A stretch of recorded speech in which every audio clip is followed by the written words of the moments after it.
Welcome to Conversations with Deborah, a bi-coastal dialogue with myself, Malcolm Berman, and Deborah Manning, heard exclusively on malcolmpresents.com. I have to put that in, Deborah. Yes, you do, because I am very privileged to be able to talk with you. You and I go way, way back. My name is Deborah Manning, and Malcolm and I met years and years ago when my late husband, Tom, and I did a radio program involving a talk show about money, which was Money. interesting. My husband was very, very, very good and understood money very, very well. Sorry, this is my problem with having an office here. And as you can see over here is I'm archiving all of my stuff because once again, I'm the one who has to do all of the tax preparation and what have you. But thanks to my late husband, Tom, he taught me not to be afraid of taxes and what have you. Oh, So maybe you can handle my taxes. well, I'll tell you, it was very interesting. One of the things that Tom told me and always said is, you do not fool around with income. Do not pretend you didn't make income when in fact you did make income.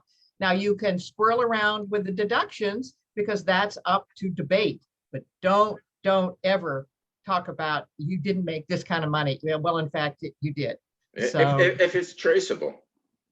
You know what? I got to tell you, they have different ways of tracing, and do not play these games because the IRS is something. They truly are. And it's funny because Tom used to talk to IRS agents all the time.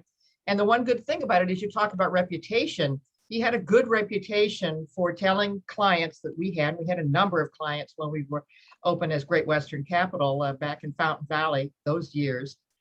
He would talk to the IRS agents, and the IRS agents would listen and say, okay, so we need to negotiate this and such and so. And he always told his clients, do not hide your income. We can debate on these deductions, but no hiding of income. So it was very interesting because the IRS can be talked to, but you have to be above board with them and very common sense with them. So at any rate, that's my little bit of advice. You have to know what you're talking about. Absolutely. Absolutely. But you mentioned about files, and we had before the show went on. You said everything after you have to save everything for 7 years. Yeah. After that, you can destroy them. Yes. I find out that I keep records of everything, or I try to. Why? Because it brings back memories. Yes.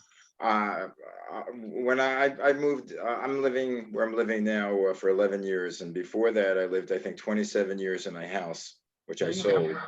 And the hardest thing for me to do was throw out my files. I didn't have rooms in my new, because it was my house to an apartment. I didn't have room. And the hardest thing for me to do was to throw out paper files, because I had things that I bought from New York. Yes. And that was 44 years ago since I left New York. Yes. And I was looking at old checks, and every time I looked at an old check, it reminded me of something. Absolutely. This was a check from my first rent. Yes. This was a check from when I bought something at Bloomingdale's. Mm-hmm. In fact, I had my old Bloomingdale's receipts, and oh my gosh, it was hard for me but I threw that all out, but it hurt. I agree. And it's funny because when my first husband passed away, basically I lost everything, absolutely everything. And unfortunately, it was one of those situations where I really didn't know how I was going to cope. I really, truly did not. And I'm writing a book now about how to overcome and how to go forward from that type of loss. The problem is that the memories, your old life is so filled with those marvelous, wonderful memories, but there's literally nothing left of those paper or pictures or any of those things. There's nothing left. But it's funny now, I do keep, now that I'm in charge of all the finances, I do keep all of the records, because when we landed here 5.5 years ago in South Carolina, after living all my life, well, obviously I'm not dead, but living most all of my life in California, we basically had $50 in our pockets. And we loaded up a 16-foot Penske truck with all of our important belongings, gave the rest of them away. And I loaded up 2 cats in our little Honda Element, and we came across the country, 2,400 miles. And as I say, we only ate at McDonald's because that's all we could afford. But it was an adventure. And it was funny because Fish has asked me, Fish is my husband. His name is Michael Fish Fisher. He's an artist, so he's known as Fish, and he insists I am to call him Fish. Okay, fine, I'll call you Fish. But when he and I came across the country, it was so interesting because he was so concerned that I would be so enamored and so concerned about leaving California.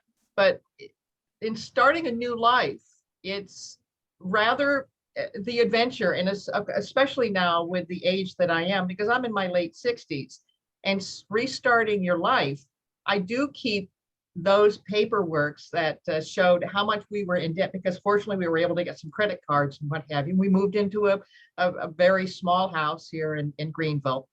But I do keep all of the spreadsheets showing how much in debt we were, and then we were able to pay off all of that debt. And for anybody who has a tremendous amount of debt, there's something to be said for managing that.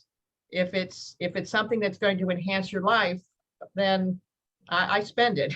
I spend it. It's known as the pride of survival. You know that you know that you're tough. Yeah, well, it's been really something because you never get over the loss of a mate. You truly don't. I don't think you can get over the loss of a mother or a father. Or loss of a mate. You just end up being able to cope with it day to day.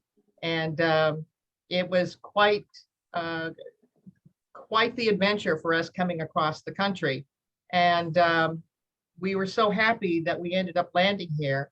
And it was funny because with California, I've always will be a Californian.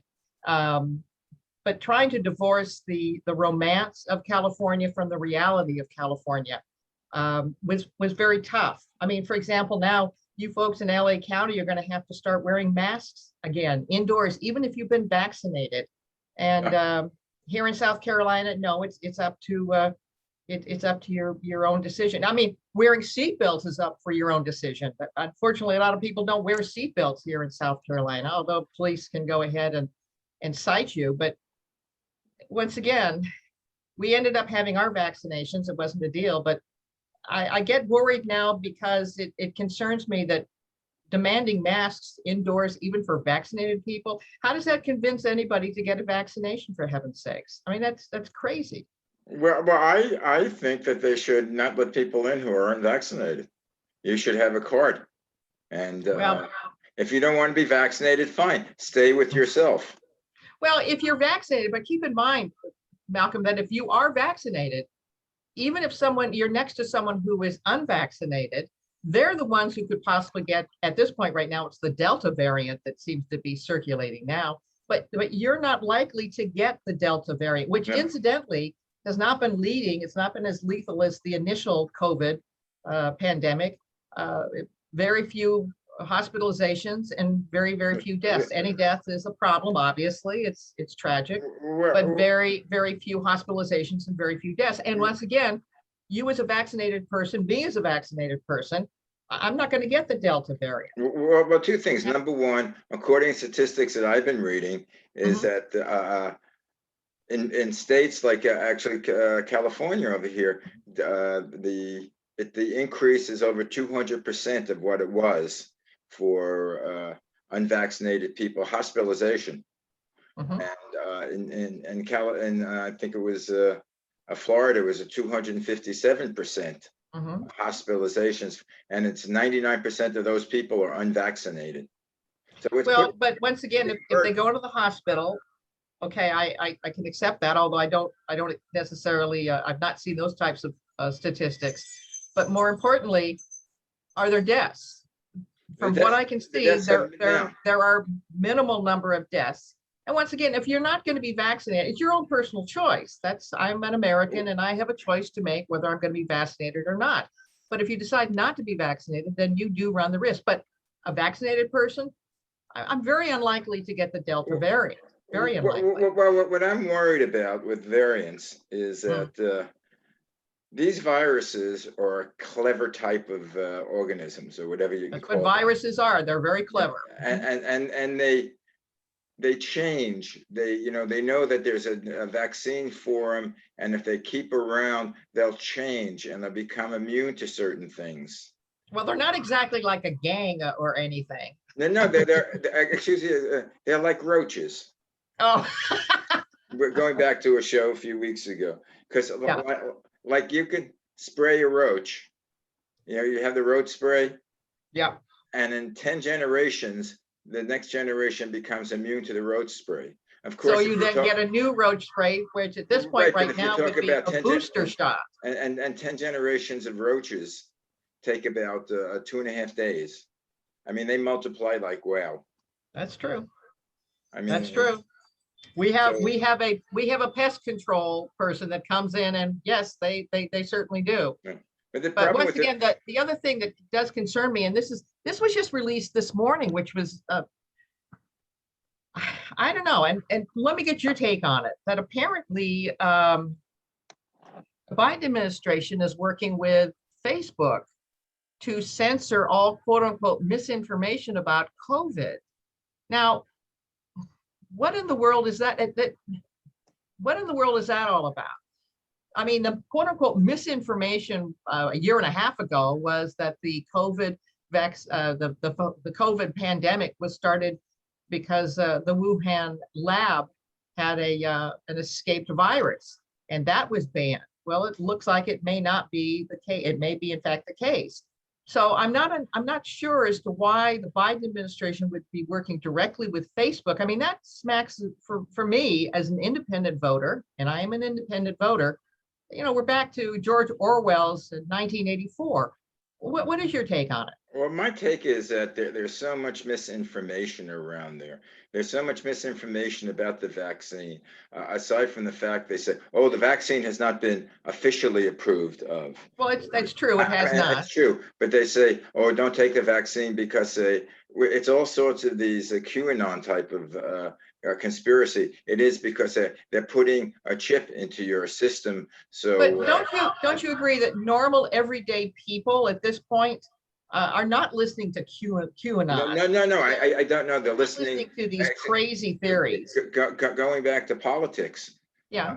They're still believing. Oh, it was a rigged election. Stop the thing about the election. I want to talk about the situation with censoring going on with thanks to the Biden administration on Facebook. That really concerns me, and it doesn't concern you? Well, no, because I think there was so much misinformation that's been spread around about the vaccine, and sort of not folk tales, but things that what the vaccine can do to you. It doesn't, and it hasn't been proven. They say, okay, it affects the pregnancy of women. That has not been proven, and the scientists say, it does not have anything to do with pregnancy. There's so many things I don't even remember what it is that people don't take the vaccine. I could see you don't take the vaccine for whatever, if it's religious purposes. And you say, okay, if the God wanted me to be immune, he wouldn't give us the vaccine. He wouldn't give us, the COVID. But I mean, my thing is, if he wanted to, if he didn't want the vaccine, he wouldn't let us discover a vaccine. There's so many things. But if you have a religious belief about the vaccine, okay, you stated. But there's so much misinformation what's going around on everything. But does the Biden administration have the right to be able to work with Facebook, which provides a huge forum for normal everyday Americans? Do they have the right to be able to censor misinformation, not false information, but misinformation? Keep in mind, for example, some of the alternative drugs, like was it the hydrochloroquine? Apparently that combined with some zinc and with a form of penicillin in the early days of COVID, in fact, works. And yet, if you used a word hydro, and I can't even pronounce it, Yeah, I know. in a Facebook post, you were basically suspended. I mean, I find that rather odd. And now they're scientifically, it did work. there has to be a certain amount of censorship because it's so powerful. It's like the press. You can't say, okay, let's meet and we're going to storm the Capitol. Let's meet, or we're going to do some sort of protest and get basic and give baseless facts about it. Well, thank God they found the Lego from the substitute teacher, the Lego of the Capitol building, and apparently they're going to use it as evidence against this poor substitute teacher. Jesus, what the heck is that all about? What the heck is that all about? What was the Lego thing? I don't remember that. Well, apparently the FBI raided the home of someone who was arrested during the Capitol situation, January the 6th. And he is a substitute teacher. Okay. And he apparently had in his home a fully assembled Lego version of the Capitol.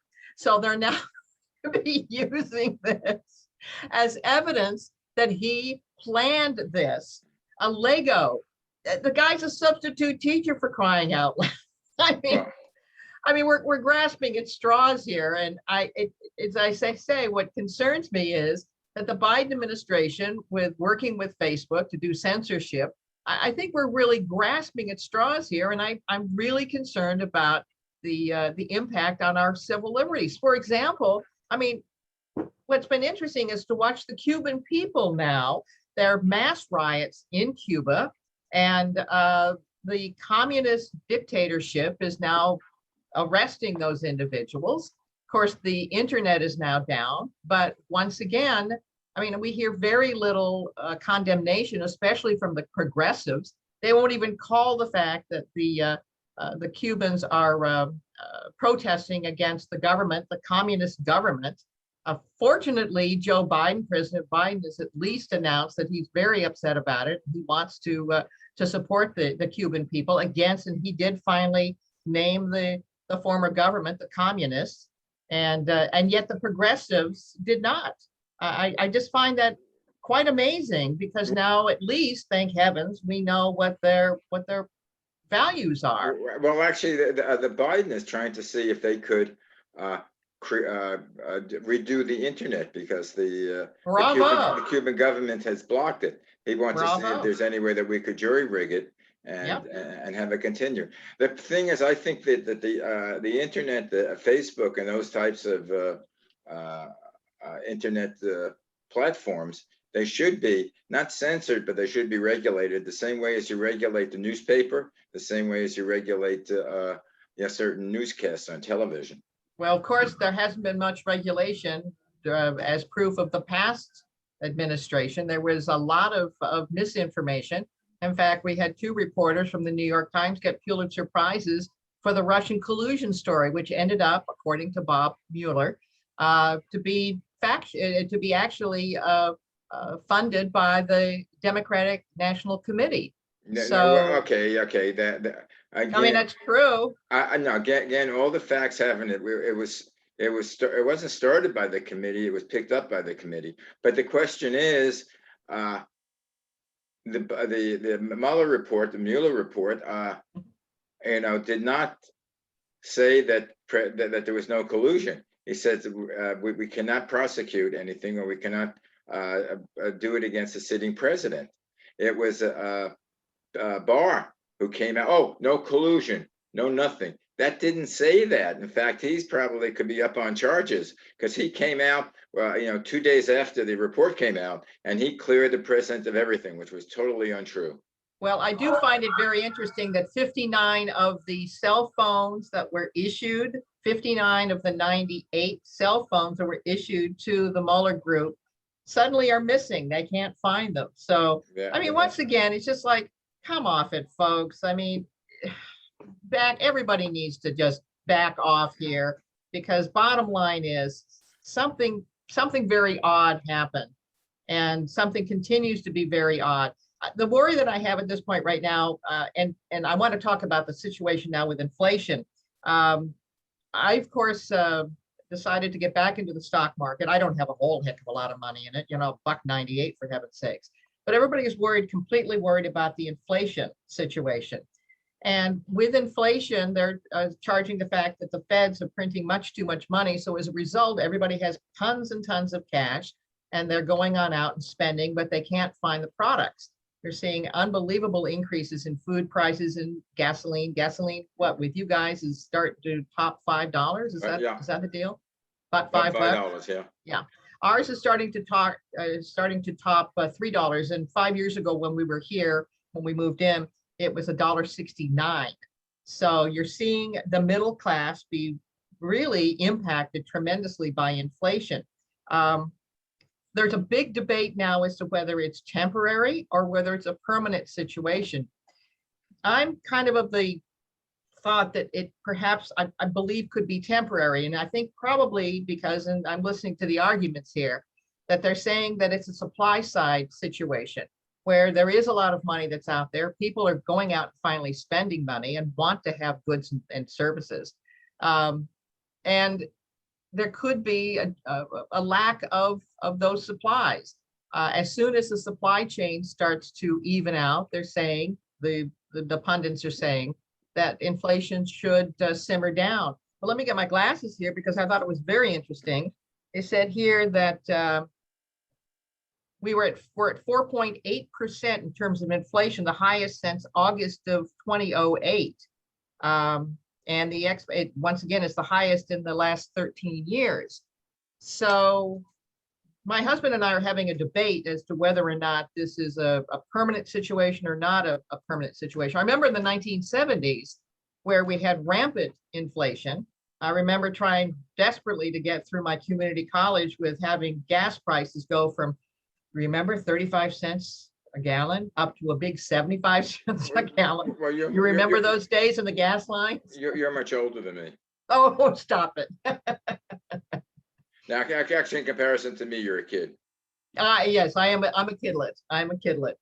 But I find it interesting that the argument that keeps going back and forth. The stock market this morning was okay. It was up, but then suddenly decided to turn tail. A lot of investors are very concerned, but it's been interesting to hear that even kids, even millennials, are taking a lot of their stimulus money and putting it into, of all things, the stock market.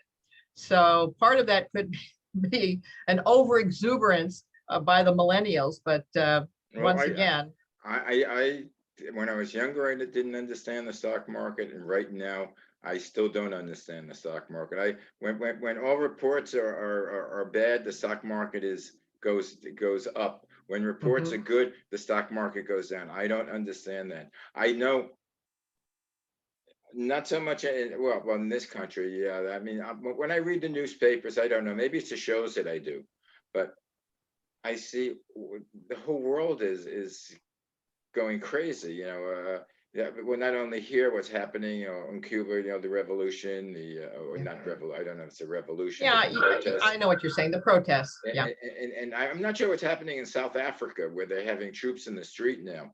Yeah. They had like 10,000 of the army in there, yeah. And now they want to raise it by 15. I'm not sure what started that.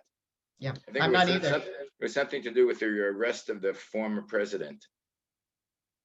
And they thought this might be the protest, or people who were pro him are starting that protest. Interesting. And you know what's happening, of course, in Afghanistan and the Middle East, and then you know what's happening with Mexico and what's happening with the in Central America. Everybody's trying to get here, and in Brazil, the president of Brazil has just been put into the hospital for hiccups. Really? Well, I think it had hiccup for the 20 straight days, and it turned out to be something the intestinal blockage. Oh no! But they had the thing there. They're destroying he sent troops into the Amazon because despite the law, they had private companies that was destroying the Amazon. That was cutting down trees. Do you realize we get, I think 40 to 60% of the entire oxygen of the world comes from the Amazon. I didn't realize it was that much, but I knew that it is a major producer, obviously, of the oxygen of the world. You bet. It's photosynthesis. The Yep. trees breathe in carbon dioxide and breathe out oxygen. Yeah. You know, it was a great relationship we had. Yes. Yes, absolutely. And Well, it was funny because around here in South Carolina, there's a big move now because we're getting a lot of developers coming in and building condos and homes, et cetera, because it's been a very positive place for people to move to. But the worry is the deforestation, is the cutting down of all of these trees. And there is now a move where people are saying, can't we cut down all these doggone trees? And when we decided to choose our area here, we wanted to have an older home. Our home is built in 1948, and we wanted to be in an older neighborhood, not particularly the fancy dancy. It's a working class neighborhood, but we're surrounded by 125 foot oaks. And we had to take down one that was hanging over our home. But instead, we're now replanting 3 more trees, and we're hoping that obviously we won't see them when they're full grown, for heaven's sakes, not at our age. why not? Wouldn't that be nice? How old do you, this would be an interesting question. How old would you like to live till? What age? I would like to live as long as I can function. Okay. In other Well, you do a words, lot of exercising. I believe you probably eat right, although I'm not sitting over your shoulder looking at what you consume. But yeah, you do a lot of I try to. exercising. But I saw some of the exercise towers that you have. Very unusual for someone your age. Excuse me. Well, no, it is. It's very unusual. People, I think, our age seem to have a tendency of giving up on things. Well, I'm reading this book now. It's called what's it? Now I'm forgetting. It's Keep Sharp. Oh, interesting. Okay. By Sanjay Gupta, who's Okay. who's a neurosurgeon, and he's Okay. talking about Alzheimer's disease and dementia. Sure. And You the bet. first part, first chapter or two, he talks about why that happens. And he talks about, clinically, but basically it's the brain, the different cells of the brain that have synapses that basically you leap from one part of the brain to the other part of the brain, which when you have ideas, that functions like that. And if there's Okay. a blockage, that's when our memory goes Mhm. to simplify things. And he said the most important, and a misnomer that I remember when I was younger is that the brain does not grow. As we get older, all it really does is the cells die and it doesn't rejuvenate Mhm. the other parts of our body. And he said, And what does he say? this is not true. Oh, The really? brain can grow. Good to know. You have to stimulate it. Okay. But the number one thing he has as far as to delay the onset of Alzheimer's or dementia, Uh-huh. exercise. There you go. He There you said go. it's not so much, it's people say, do crossword puzzles or things like that, which is fine. But exercises keep the body healthy. Now, do you have to do heavy duty exexercising No, or I think just you moderate? don't have to do brisk walking could be fine. There you go. And it's only, There you go. I might overdo it because I try to exercise right now, especially in the last year and a half during the pandemic, probably like about 2-3 hours a day. And well, I don't do a brisk walk. I still stroll, but I There you stroll go. about 3.5, 4 miles. But he's saying that actually does help. Is that right? That does help. That's good to know. And then try something different, because that stirs up the creative part of your mind and you force yourself. And it develops the different areas of the brain, and it can Interesting. develop. Now, does he say that everyone is due to get dementia or Alzheimer's? A good portion of it. I mean, Interesting. a lot depends on the your heritage and your genes, but right now I forget what percentage of people. It was a majority. I think it was over Sure. 50%. Interesting. And parts of it, as I think, as I get older, as I speak to people my age or even younger, is Yeah. they're not doing anything. They That's sort of say, "Oh, madness. I'm old," and they don't, they don't sort of, jump into things anymore like you did when you were younger. When you were younger, if you didn't know something, you know, you took it apart and tried to put it together again. That's right. As we get older, we don't. We say, oh, we can't do that. But you bring up a very good point, is that this whole idea, because you're in your late 60s or your late 70s, that life is over. No, it's not. I think with some of the medical advances and with taking care of yourself, I mean, I could live another good 20, 25 years, as could you. And once again, I only want to live if I am going to be physically fit and I can operate and move around and contribute. But Right. it's been funny having retirement. It's been very tough for me because I've been used to working 12, 14 hours a day, 6 days a week. And that's the way I operated my business when I had my business, when I was a loan agent, when I was a news reporter in Los Angeles. I was used to those long hours and I enjoyed it.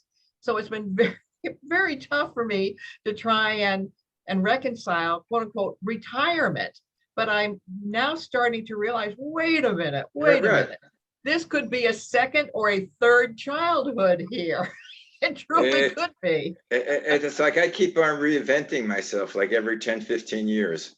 Well, there's something to be said for that. There truly is something to be said for that. And like you said, trying new things. I mean, this is my second year, starting the pandemic, that I've been doing Zoomcasts. And I like it. I like the fact that you're in South Carolina and I can talk to you and I could do a show and I can do and MalcolmPresents.com is a platform for various shows. And now I'm doing this, and I started this, let's say, a year and a half ago, less than a year and a half. And I want to say, anybody who's watching this, you need to watch other shows that Malcolm has presented. And I am a great advocate for this, because you may not agree with what people are saying here, but they are ordinary, common sense people. Well, maybe not common sense. There's a couple of, at any rate, but you know what I'm saying. But it's interesting listening to ordinary people in ordinary situations, like Malcolm and myself.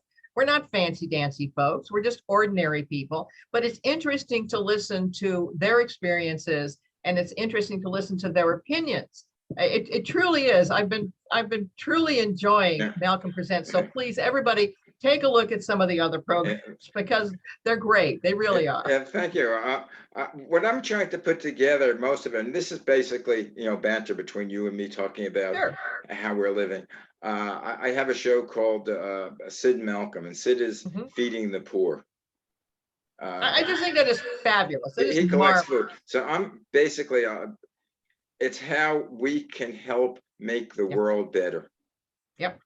I mean, as individuals, I'm starting another show, actually starting today with, it's called Captain Pat Alicia. Pat was a brigadier general, a retired brigadier general. And now he's a commander of the American Legion in Nassau County. Interesting. And basically, we're talking about what the American Legion does. Mm-hmm. And we're going to talk about, and they do each post does separate projects to make the world better, to make people better, not the world, but make people better. Have another show, Many Shades of Green. And it's important. So for example, for us, we have chickens, and Fish, my husband, really wanted to introduce me, a city girl, to raising chickens. Well, we sell a lot. Okay. But in many cases, some of the people that we live around, our neighbors, can't necessarily afford. So if we have extra eggs, we're giving eggs away. And it's, once again, it's just a very simple way where an individual can go ahead and make a difference. Like Sid is making a huge difference. And I know we're making a small difference, but at least we're making a little bit of a difference. Okay. Well, right now it's only audio, but the Many Shades of Green. With Maxine Rubin. She's great. She's great. And basically, we have experts coming on telling what can we do as individuals to prevent what's happening. And of course, people might deny there's climate change, but I think those people, should be, someplace committed. Stop it, because people have differences of opinion, but we can all do something. So, for example, for us, we do a lot of recycling. Right. We do a lot of recycling of rainwater and what have you. And that is not a political statement. No, It no, is, what the heck? We can go ahead and recycle the water that's coming off our roof right. and water our plants. We have now a vegetable garden where we're getting our own vegetables. And everybody says, "Oh my God, you turned into a farmer." No, I haven't. It just makes common sense, and it's fun. It's interesting. Well, again, that's why you're not going to get old. That's right. Because you're first of all, you're enjoying what you're doing. It's something new to you. Yeah. It's something like, well, you've been on the air before, I've Yeah. never been, on the air before. I've never been a commentator. Sweetie pie, This is you're a the first time. natural. You're a natural. I mean, the only problem is a little bit, I don't have the instant recall like I used to. You talk about certain things and, it'll take me to a while to, remember that. It's like when I watch Jeopardy, I know the answer, but by the time I remember it, 3 people have buzzed in. I know. Anyway, would you believe it? We're probably working in about 40 minutes now. Oh, for heaven's sakes. It's time Well, to go. It's it's time been to a, it's go been a, now. Whose it's song been was? a great conversation. I hope everybody's enjoyed it. And Okay. once again, please look at some of the other great programs that Malcolm presents because they're fascinating. And you learn, and then just the thing that I have with Phil Margo, which basically we recapture old times in rock and roll. Phil was one of the original members of the Tokens, which is That is fabulous. A Lion Sleeps Tonight. That is fabulous. I mean, Give him my best. originally it was a political show, which he basically probably, if you two guys would get together in a room, you would probably, extend 10 paces from each other with your guns drawn. Because you, especially, when our former, not to mention his name, president was around. Oh, you mean Trump? Excuse me? I hear, I see your lips moving, but I don't hear any words coming out.